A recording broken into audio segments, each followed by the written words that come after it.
Hey everybody, Smart Silver Stacker here. Today is Friday, May 20th, 2022, and we are seeing another big sell-off in markets across the board today. All of the major stock indexes in the red, gold and silver in the red today as well. Crude oil, kind of a notable exception. It's more or less flat on the day. But Bitcoin selling off the most. At the time I'm recording this, the price of Bitcoin is down more than 4%, under the $29,000 level. And I published a video a few days ago where I took a look at the 1-year chart for all of the assets I just mentioned, and then I looked at how far they've fallen from their 52-week high in this sell-off that we've experienced. And the numbers were pretty interesting. If you want to see all the numbers, go check out that video. But to sum it up for you, the best performer was gold, down about 9% off of its 52-week high. And then the worst was Bitcoin, down over 55% from its high back in November of 2021. And now, after today's sell-off, that should be an even bigger correction. And these numbers, they revealed to me that Bitcoin is not really a store of value. It's not digital gold. I've heard a lot of folks claim that, and I don't think that those claims are holding up. Gold, of course, being the least volatile of all the assets I mentioned, is functioning exactly like you would expect a store of value to function. But Bitcoin losing more value than any of the other assets revealed that it is not a store of value, it's not digital gold, it is a speculative risk asset. And along with that claim that Bitcoin is digital gold, that we don't need gold anymore because we've got Bitcoin now because it does everything gold does, but does it better.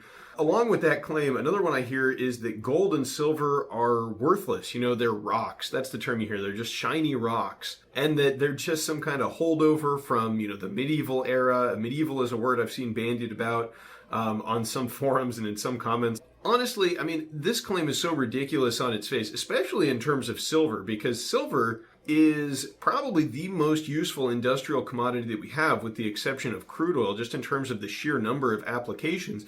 But gold is right up there with it. One of the reasons that we don't see gold used more in industry is simply because of its prohibitive price, but gold has a number of physical characteristics that make it very unique and useful to anybody looking for a metal to do work with. It's extremely corrosion resistant, it's a good conductor, it's very reflective, you can stretch it out, you can hammer it into thin sheets. And there's a lot of things they probably would do with gold, except, again, that it's so expensive and scarce that, substitute materials make more economic sense.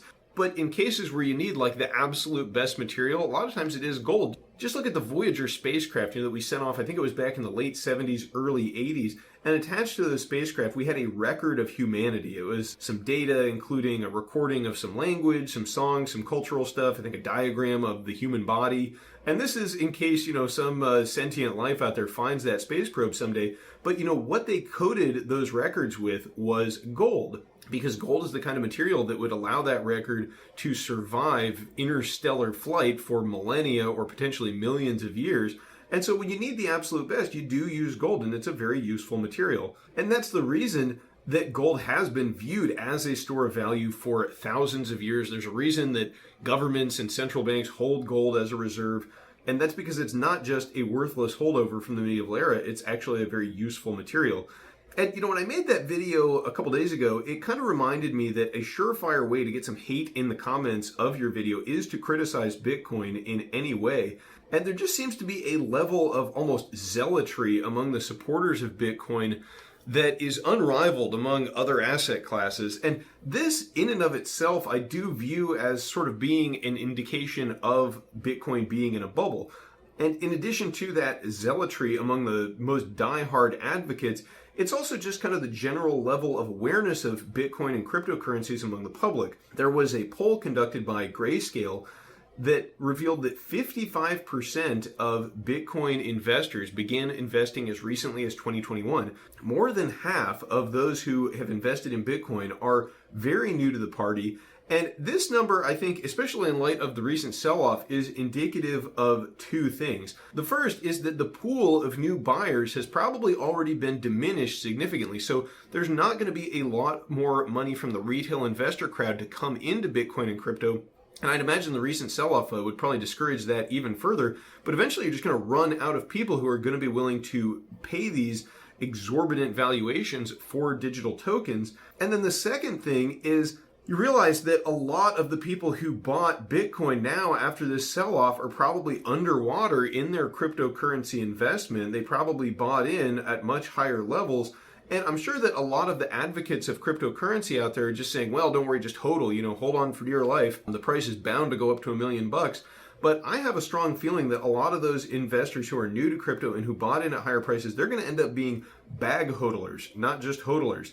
They're going to wind up holding an asset which is going to continue declining in value. And to this point about the general public kind of being inundated and saturated with information about Bitcoin, I work at a job where I interact with the public and I have a lot of conversations with people. Over the past year or so, a number of times Bitcoin has come up in cryptocurrency, and now I haven't brought it up. I've overheard it, and it's come up in conversations, not just at work, but also with just people I know, friends, acquaintances. And many of you probably have had a similar experience, but what nobody has ever brought up to me has been gold or silver as an alternative currency. And people know about inflation and they talk about Bitcoin as an inflation hedge, but very rarely do you hear gold or silver mentioned as an inflation hedge. And this lack of general public awareness of precious metals, I think, is an indicative of the fact that gold and silver are sort of in an inverse bubble. They're extremely undervalued, and there is still a huge number of potential investors who will spill into this space eventually. Think about that number, 55% of new Bitcoin buyers in 2021. How many new buyers of physical precious metals do you think we got? I know we have some over at Wall Street Silver and stuff. The numbers there are growing, but I think that the number of stackers has probably stayed relatively flat. And I am certain that far more retail investors now own cryptocurrency than own physical, tangible metals. And you don't have to just, think about what your conversations with other people have been like. Just look at the advertising. Go turn on CNBC. You're going to see ads for the Grayscale Bitcoin Trust. If you just watch ESPN or sports or anything like that, you're going to see all these ads for crypto.com. Crypto.com, I think they own a sports arena in Los Angeles now, and they've got Matt Damon on their commercials. Matt Damon. And all of these things are just kind of exactly what you would expect to see at the peak of a mania, at the peak of a bubble. It's kind of hard to imagine public interest in Bitcoin or cryptocurrency increasing in a significant way from the levels it's already at. Whereas, precious metal is kind of the opposite. Nobody talks about gold or silver. If it gets brought up on mainstream media, it's typically brought up with sort of an air of ridicule, or the conversation is framed such that people who are holding physical metals, they're holding some kind of a barbarous relic or some kind of a holdover from old times. But I do think that at some point all of that is going to change, and we are going to see public perception of precious metals change in a big way.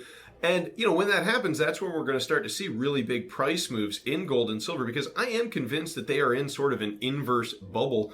Now, of course, none of this is financial advice. I'm just kind of giving you guys my thoughts on things, but I would be very interested if any of you watching can name a more undervalued asset than silver specifically, because, what is it at? About $21 a troy ounce? Now, you go back to 1980 and silver was trading at $50. That was the high in 1980. Now, of course, people are going to say the Hunt brothers and stuff. But even if you take the low from 1980, I think it was like $8 and change. If you adjust that for inflation, it comes out to like $37. So today, if you adjust for inflation, silver is trading way below even the lows from 1980. And you'd be hard pressed to find any asset for which that is true. So if you can name an asset and make a case for an asset being more undervalued than silver at the moment, let me know in the comments below. And this is important because you want to buy assets when they are undervalued. Again, not financial advice, but that much I think seems pretty obvious. Now, as far as buying into Bitcoin at these levels, I do think that Bitcoin has the potential to fall much further and the sell-off may continue, but obviously, today's prices are better to buy into Bitcoin. So if you have been considering purchasing some cryptocurrency or Bitcoin, I guess now is a better time than last November. Hopefully you keep that a very small percentage of your portfolio. Again, not financial advice, just giving you my thoughts, but crypto, I think, is highly speculative, and these giant volatile price moves that we see in it reveal that. And of course, Bitcoin could move higher from these levels. I think there's a lot more likelihood that it's going to fall. If you look at the chart for Bitcoin, it doesn't seem like there's any real support until you go much, much lower. Of course, Bitcoin could continue to move up. It's very hard to say, how big a bubble can get before it pops. I don't think anybody can say that for sure. That's why it's so risky. But it is suited to speculation because it, has these tremendous volatile swings. So there's nothing wrong with buying a little, but, if you're out there and you're buying crypto, and especially if you're a new investor and you don't have any physical, tangible hard money like gold or silver, you don't have a single 1 ounce round of silver, you might want to consider getting your hands on some physical, tangible wealth before you go out and you speculate on something like Bitcoin. And I'm not telling you what to spend your money on or what to invest in. I would not want to be buying digital tokens with no long-term track record as a store of value if I didn't have any real money, which is, of course, gold and silver in my possession. But maybe I'm just wrong. Maybe I'm just an old fogey. Maybe I belong back in the Middle Ages with my ridiculous physical, tangible money that doesn't have any counterparty risk and has real tangible uses in the real world. Maybe I'm just crazy. Let me know in the comments below, what do you think? Is Bitcoin in a bubble? Is it worth buying at these levels? Or do you think it could go much lower? And is gold and silver a useless, worthless relic, or is it actually real money, as I believe it is? I'd love to hear what you have to say, so let me know in the comments down below. And if you enjoyed this video, please do check out the other videos popping up on your screen right now. Thank you all very much for watching. Don't forget to like, comment, and subscribe, and I will catch you next time. Smart Silver Stacker, out.